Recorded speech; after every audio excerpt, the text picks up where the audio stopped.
Welcome दोस्तों हमारे नए चैनल हॉरर स्टोरी टेलर पे, जहां आप हॉरर स्टोरीज का मजा ले सकते हैं।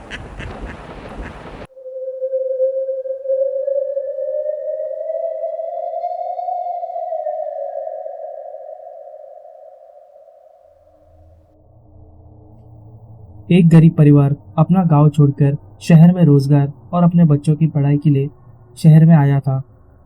रोजगार और बच्चों की पढ़ाई अच्छी चल रही थी। अभी वह परिवार किराए पर रह रहा था। काफी समय बीतने के बाद उस परिवार ने घर लेने का फैसला किया। कुछ उनका अपनी मेहनत से कमाया हुआ और कुछ गांव की जमीन थी। जमीन को बेचकर इतना रुपया इकट्ठा हो गया था कि रामपाल सिंह ने अपना खुद का घर बना लिया था। पूजा पाठ करने के बाद रामपाल सिंह ने नए घर में प्रवेश किया। घर में रामपाल परिवार के साथ खुशी खुशी रहने लगे। सब कुछ अच्छा चल रहा था। एक दिन सभी घर पर थे, तभी रामपाल के बच्चों ने देखा कि फर्श पर कुछ दिख रहा है।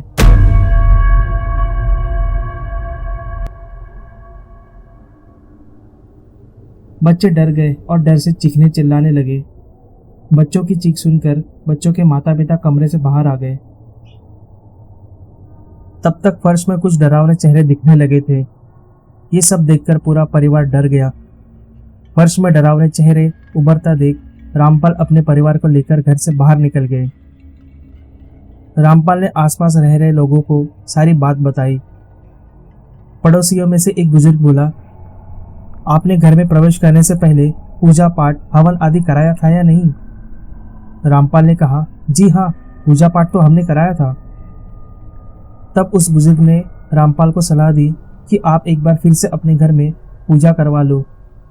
हो सकता है कि पहले की गई पूजा में शायद कोई कमी रह गई हो, जिसकी वजह से यह सब हो रहा है।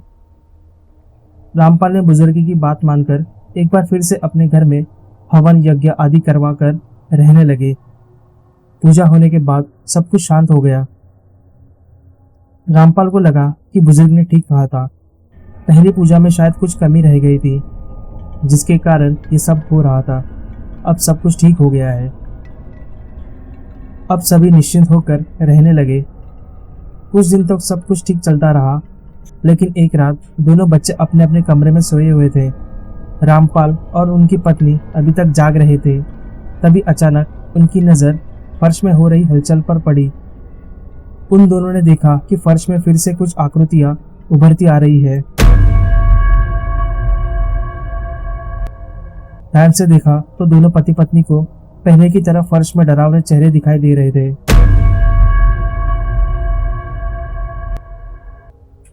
चेहरे इतने डरावने और बड़े होते जा रहे थे कि कोई भी उन्हें देखकर डर के मारे बेहोश हो जाए।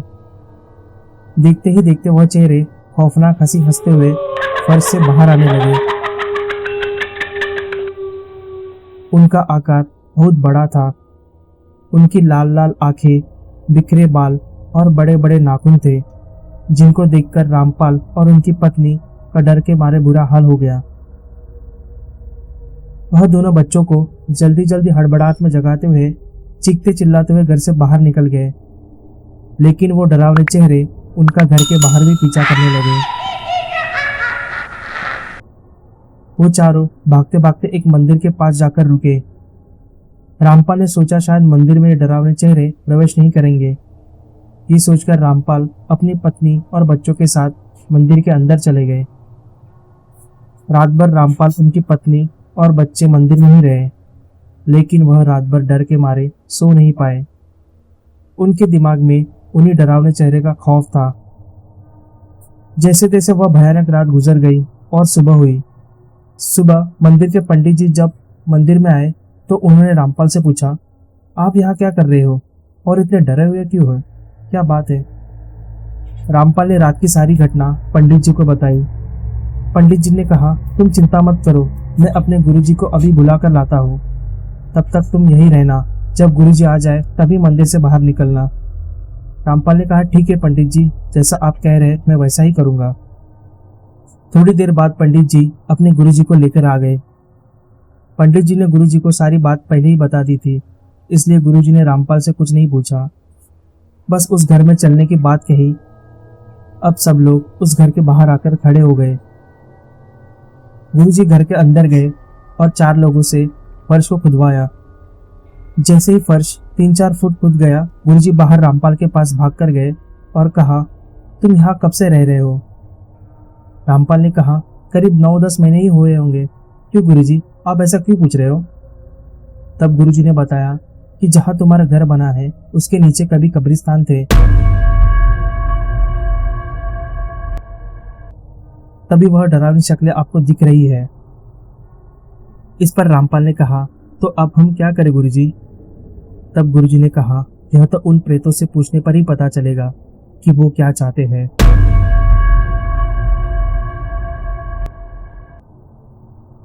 गुरुजी ने काफी सिद्धियां प्राप्त की हुई थी, इसलिए उन्हें भूत प्रेतों से बात करना भी अच्छे से आता था और उन्हें सबक सिखाना भी। अब क्या था, गुरुजी ने रामपाल और उनके परिवार से कह दिया कि जब तक सब कुछ ठीक ना हो जाए आपको मंदिर में रहना होगा, क्योंकि अगर आप लोग घर में गए तो आप इस बार उन भूतों का निवारा बन सकते हैं।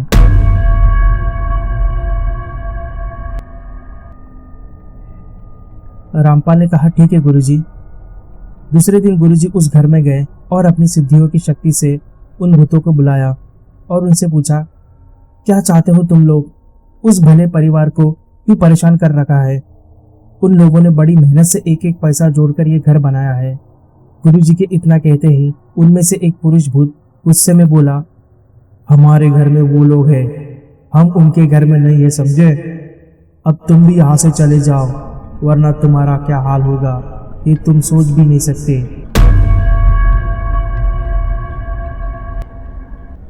उस भूत के इतना कहते ही गुरुजी वहां से चले गए और मंदिर में जहां रामपाल थे वहां पहुंच गए। गुरुजी ने रामपाल से कहा, आप उस घर को छोड़ दो और किसी और घर में रह लो। रामपाल ने गुरुजी को बीच में टोकते हुए कहा, आप ऐसा क्यों कह रहे हैं गुरुजी? हम कहाँ जाएंगे? बड़ी मुश्किल से हमने वो घर बनाया है, ऐसे कैसे छोड़ दे उस घर को? गुरुजी ने कहा, बात आपकी भी ठीक है और बात उन भूतों की भी गलत नहीं है। वहां कब्रिस्तान है, यानी प्रेतों का घर। अब कोई आपको आपके ही घर से निकालेगा तो आपको कैसा लगेगा? इतना सुनकर रामपाल निराश होकर अपने गांव चले गए। अब वह घर खंडर बन चुका है। डरावनी आवाजें और खौफनाक हंसी से रात के सन्नाटे में भी शोर रहता है। अगर ये स्टोरी आपको पसंद आई है तो वीडियो को लाइक और शेयर करना ना भूले। अगर आपके कोई सुझाव हो तो कमेंट बॉक्स में हमें बताएं। आगे आने वाले वीडियो के लिए चैनल को सब्सक्राइब करें और बेल आइकन दबाना ना भूलें।